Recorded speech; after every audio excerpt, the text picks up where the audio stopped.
Volkswagen is in trouble, guys. Their CEO, Thomas Schaefer, came out today and basically said that Volkswagen and its cars are not currently competitive.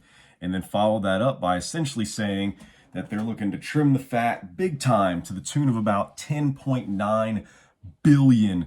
I mean, it all comes down to what a lot of us already kind of knew. Their cars are repetitive, overpriced, boring, and a lot of times unreliable.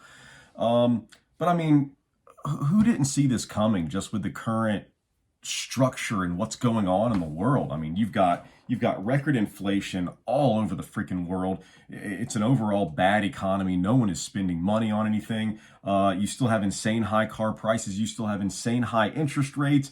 You have a slowing demand, especially on the EV sector of things. And then, of course, the EV rat race. All these guys had to, they were basically dumped by their governments into this whole thing, basically saying it's the future, go off and do something with that.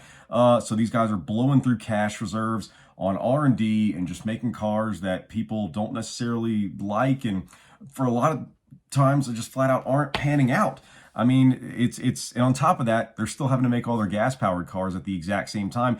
And they just came out of the whole COVID debacle. So, when this whole thing first started, I even said one of the legacy automotive manufacturers will probably not make it through this. So as much as this sucks for Volkswagen, one thing that I'm happy about is it seems like they're actually looking to fix this before it gets too bad. Unlike, I don't know, General Motors, who needed a bailout back in 2008.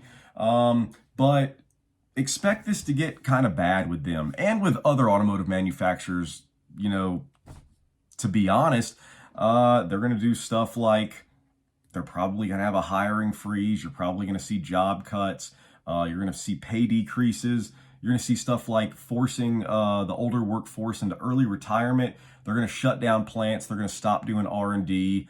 They're going to kind of clam up and just stop doing cool, fun things. And I expect other automotive manufacturers to be forced to kind of go the same route as well. Anyway, this isn't the best news in the world, guys, but it is something we need to talk about. Again, Volkswagen no longer competitive, and that's their CEO saying that, so it's a pretty big deal. Let's pay attention to it moving forward.